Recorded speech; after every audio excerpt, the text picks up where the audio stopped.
अरे ओ करम चली, बस दिन भर बर्तनों को ही रगड़ती रहती है। चल जा यहाँ से, घर में मेहमान आने वाले हैं। जाकर घर की अच्छे से सफाई कर दे। जी माँ जी, अभी करती हूँ। सारा घर साफ करने के बाद कोमल चिड़िया थकी हारी अपने घोंसले में जाकर सो जाती है। अरे ओ बहू, कहाँ मर गई तू? चिड़िया घबराकर उठ जाती है और अपनी सासू माँ के पास जाती है। जी माँ जी, मैं तो बस काम खत्म करने के बाद थोड़ा आराम करने गई थी। अरे ओ करम चली, क्या तेरे माँ बाप ने तुझे सोना ही सिखाया है? चल इधर आ और मेरे पाँव में मालिश कर दे। कोमल चिड़िया के साथ रोज उसकी सास का ऐसे ही जुल्मो सितम होता रहता है। दिन भर काम करने के बाद भी उसकी जालिम सास उसे आराम करने नहीं देती। एक दिन चिड़िया की सहेली तोती आती है। कोमल, कैसी हो? शादी के बाद तो बहुत बदल गई हो। हाँ हाँ तोती बेटी, बदले की ना, दिन भर खा पी कर सोती जो रहती है। अरे शेखिया चिड़िया, तुम कितनी लकी हो, तुम्हें कितनी अच्छी सास मिली है। अपनी सास के सामने कोमल अपनी सहेली चिंकी से कहती है। अच्छा चिंकी, बताओ क्या खाओगी? चिड़िया की सास ये सुनकर कहती है। कोमल बहू, जरा इधर मेरी बात तो सुनना। जी माँ जी। तेरे बाप ने यहाँ मुफ्त में राशन खोल रखा है क्या, जो तू किसी को भी भोजन खिला रही है? बेचारी चिड़िया अपनी सहेली को लेकर अपने कमरे में चली जाती है। कोमल, तुम्हारी सास तो बहुत अच्छी है, तुम्हारा कितना ख्याल रखती है। ये सुनकर चिड़िया रोने लगती है। कोमल, क्या हुआ? तुम ऐसे रो क्यों रही हो? चिंकी बहन, मैं दिन भर घर का काम करती हूँ। काम करते करते देखो, मेरे पंख भी सूज गए हैं।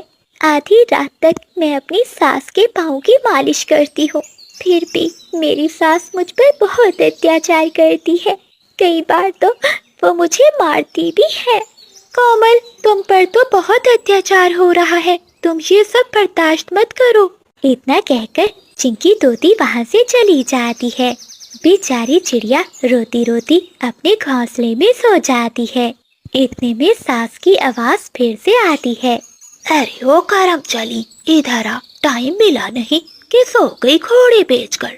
चिड़िया घबरा कर उठती है और अपनी सास के पास आती है। जी माँ जी।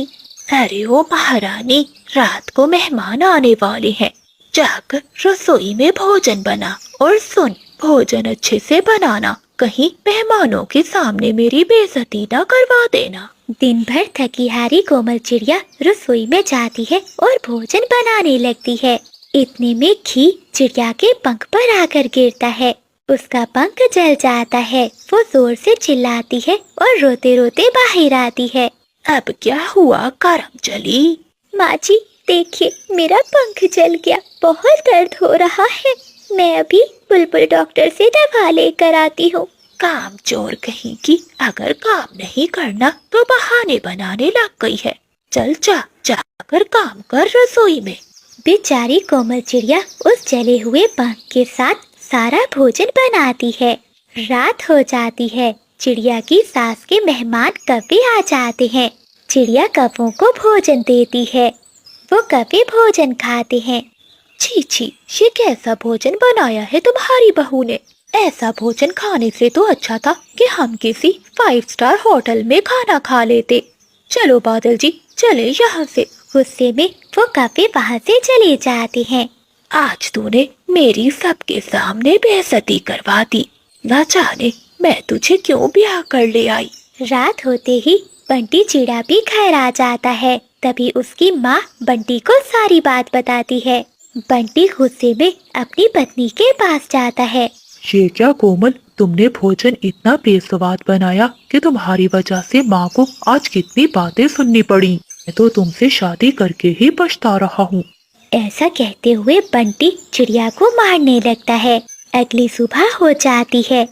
बहू, घर में सब्जी खत्म हो गई है, जा बाजार से सब्जी लेकर आ।